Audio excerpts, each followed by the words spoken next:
What comes first in your mind when you hear Ilocos Norte? Breathtaking views, Beaches, Sand dunes?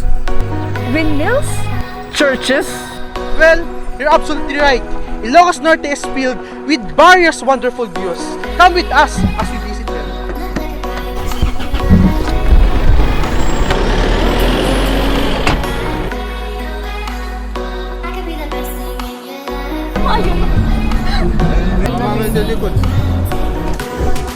In this video, we will focus on the majestic municipality of Paoay.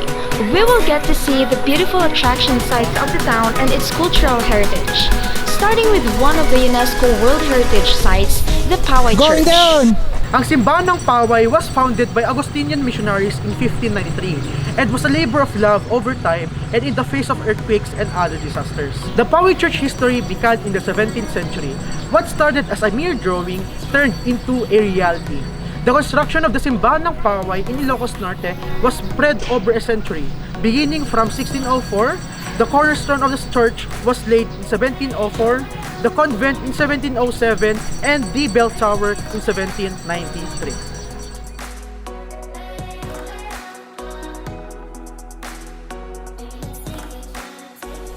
So, do you want to know some facts about this bell tower beside me? So, according to historians, the bell tower served as a status symbol for the locals.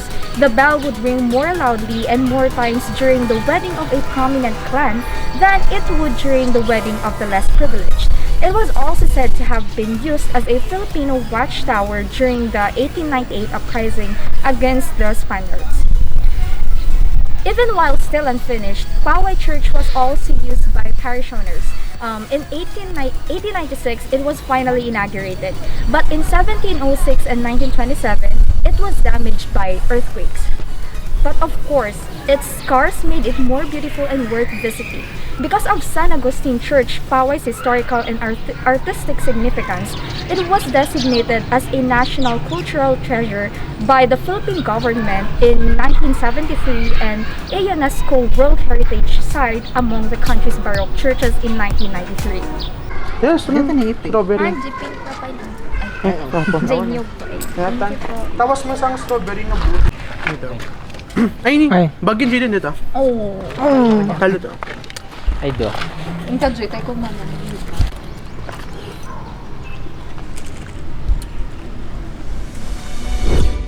On a run from my given disaster.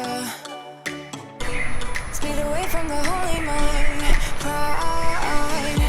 That's where I never thought it would matter. If I'm gone by now, all my weakness. This old mansion is not really a presidential palace, and here is why. One of the most visited in Ilocos Norte is the renowned Malacanang of the North or Malacanang Tiamyanan. Today, it is grand mansion with beautiful grounds and an overlooking a lake maintained by the local government of the province. The Malacanang of the North is a presidential museum in Paoay, Ilocos Norte, Philippines. It was the residence of the family of Ferdinand Marcos when he was the president of the Philippines. This was a birthday gift from First Lady Imelda Marcos to her husband on the occasion of his 60th birthday. It is named after the official residence and workplace of the President of the Philippines in Manila, the Malacanang Palace. It is among number of properties belonging to the Marcos family which were sequestered by the Philippine government when President Marcos was removed from the power. After 20 years of ownership by the government, the property was eventually given back to the jurisdiction of Ilocos Norte.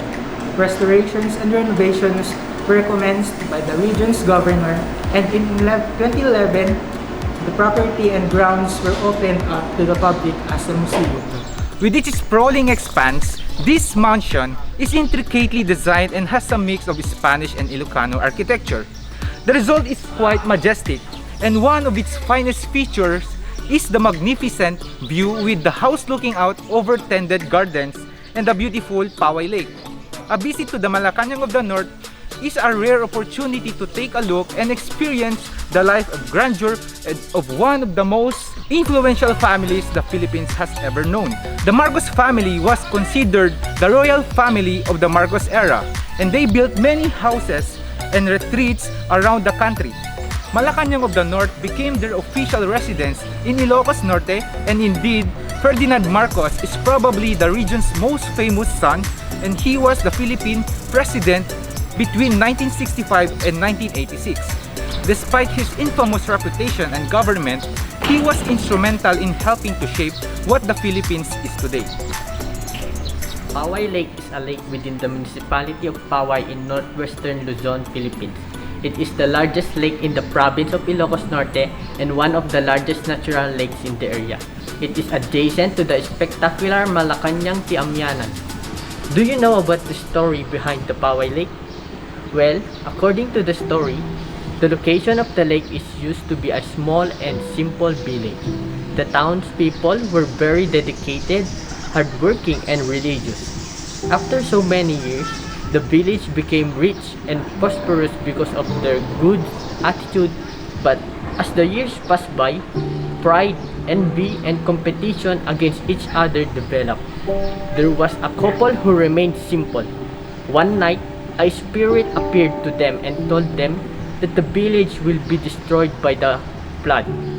The couple told their neighbors what the spirit said. The villagers refused to believe the couple about the warning. At the end of the day, the couple heard a voice saying that they had to leave town and go as far as they can. The couple followed the instruction and prepared for their departure. Early in the morning, they left the village. As the couple went farther away from the village, a strong lightning struck, followed by a huge wave of water flooding the village. The village was swallowed by the water and submerged village turned into a beautiful lake, the Paoay Lake. That's the end of the story.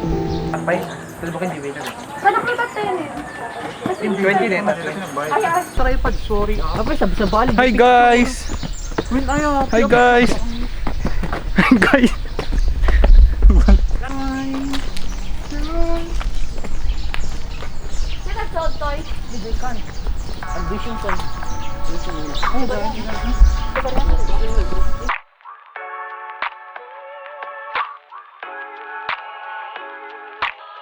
Chinese Garden is a new outdoor attraction in Ilocos Norte.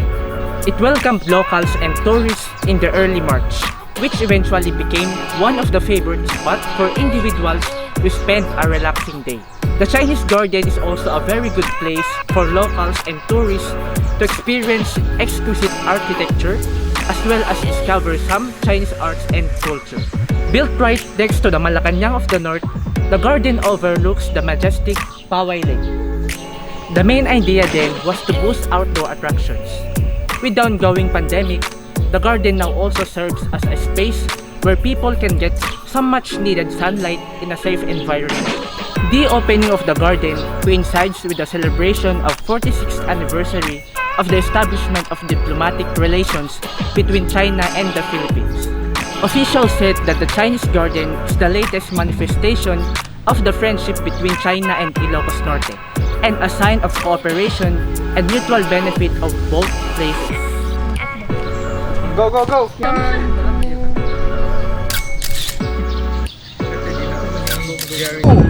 One! Mercy, mercy on my heart. Mercy Rallying, teka na, rallying. on my heart.